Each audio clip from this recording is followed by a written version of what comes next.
Hello and welcome to episode 5 of this series. In this episode, we are going to talk about responsive navigation and how we can develop something called hamburger menus, right? A hamburger menu with CSS and a little bit of JavaScript. The goals for this episode.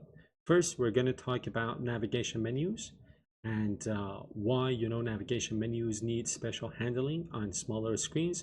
We are going to build a hamburger icon that toggles the navigation menu of our web page. We're going to use some media queries again to hide and show menu elements depending on the size of the viewport. We're going to implement a little bit of JavaScript code to toggle the visibility of our menu on mobile devices, and we're going to integrate that into the web page that we have been working on. As you can see, I am on a new branch for episode number 5, and let's get rolling. So why responsive navigation? On desktop devices, nav menus usually show horizontal links, but on smaller devices like mobile devices, horizontal menus often don't fit, so they clutter the UI. So that's where hamburger menus come in. So hamburger menus kind of hide the anchor tags or the hyperlinks behind a toggle button. And I'm going to show you, that toggle button. It is, it has the shape of a hamburger. That is the reason why it is called a hamburger menu. And that saves a lot of space and it improves the UX of your, application. Let's go ahead and add our hamburger icon and adjust our nav structure. Right now, we do have a navigation menu. So our nav menu has these two elements, right? So if I take you, for example, to my index.html, I can show you that my nav element, I'm going to zoom out a little bit.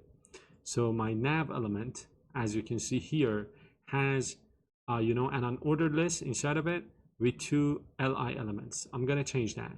So back to my notes. I'm going to change that to this piece of code, right? So let me write this code here, and then I am going to talk about it.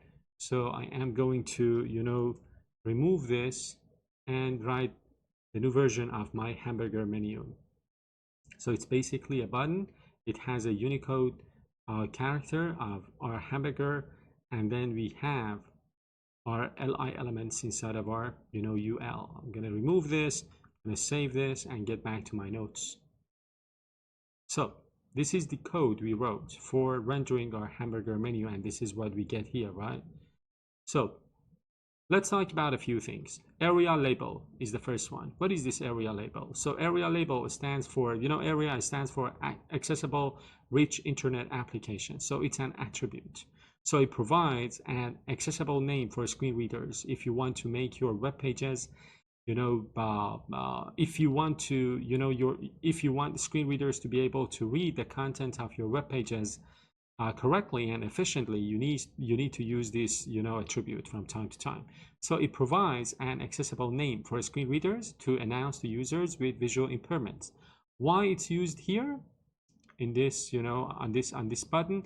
This button visually displays only an icon, so which may not be meaningful to someone using a screen reader like the NVDA software app. By adding this area label attribute to this button, we tell those assistive technologies that this is the button's purpose is to toggle the navigation menu. So this is the text that will be picked up by our assistive technology, as I said, like NVDA, and that'll help us, that'll help actually the users with visual impairments to understand the purpose behind this button. So it's a simple recognizable icon for mobile navigation toggles, and often used in responsive websites to show and hide a nav menu. I'm talking, by the way, about this code. So this is the Unicode hamburger icon. It's a responsive icon that you can use instantly. Without this area label thing, area label attribute, the screen reader might just say button when it wants to read that element or image or symbol. So that doesn't convey a lot of meaning to the users with visual impairments, and that'll make the interface confusing for people who use these assistive technologies. So that was the reason for adding this area label attribute, to make that button accessible to people with visual impairments. Now let's move on and add some styles for this element. So the ID of this button is hamburger. As you can see, we're going to style that based on the ID, as you can see here. And then we are going to add some styles for smaller screens for using this media query. So I'm going to get to my HTML code, and I am going to add the style for the button here. So hide the hamburger by default on desktop devices. So these are the styles that I want to be applied when the web page is viewed on desktop devices. And now I want to add some styles to the media query. When the web page is being rendered on smaller screens, I want to show that button. So I'm gonna get to that button using its ID. I'm gonna set display to block so that it shows up, and then I'm gonna apply some styles to the nav list. The nav list is gonna be hidden because display is none, flex direction is column, gap of 10 pixels, margin top of 10 pixels, and the nav list.active is going to be display flex. So those are the styles that I wanted to add to the media query here. These are the styles that I added. And now let's add some JavaScript in the script.js file. So the reason behind this piece of code is to correctly show or hide those nav elements. So as you can see, I'm going to get a reference to my hamburger button. I'm going to get a reference to my nav list. And then I am going to add an event listener to the click event of the hamburger button.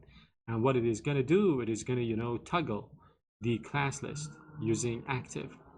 Now let's move on. The code, again, if I want to explain this a little bit further, on desktop devices with a viewport larger or greater than 600 pixels, the hamburger button is going to be hidden and the nav links are going to be visible horizontally. But on smaller screens using that media query, the hamburger button is going to render and nav links are hidden by default.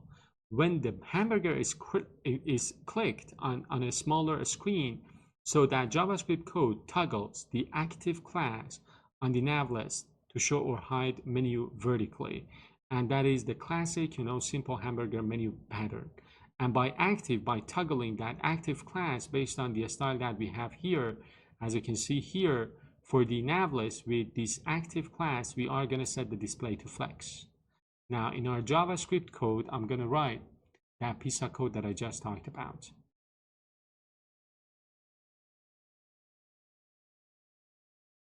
I'm going to write it so that I can toggle this, get back to my notes, and let's test the work. Using the light server on a desktop with the nav links are shown, right? No hamburger button. So if I zoom out, as you can see, the hamburger button is not rendered. And the, the nav items, the navigation items are rendered. But when the viewport gets smaller, when you zoom in, the hamburger button is going to appear, the nav links are going to disappear, but when you click on the hamburger button, navigation links are going to appear, and they're going to stack vertically. So if I click this, the navigation items are going to render vertically. And that was it. That was what I wanted to show you in this episode. So the summary of what we did, the key takeaways. So navigation menus need to adapt, of course, based on the size of the viewport. Hamburger menus save a lot of space. They keep the UI clean. If you do not use hamburger menus, more often than not, you clutter the viewport. CSS media queries combined with JavaScript can make these hamburger menus a breeze.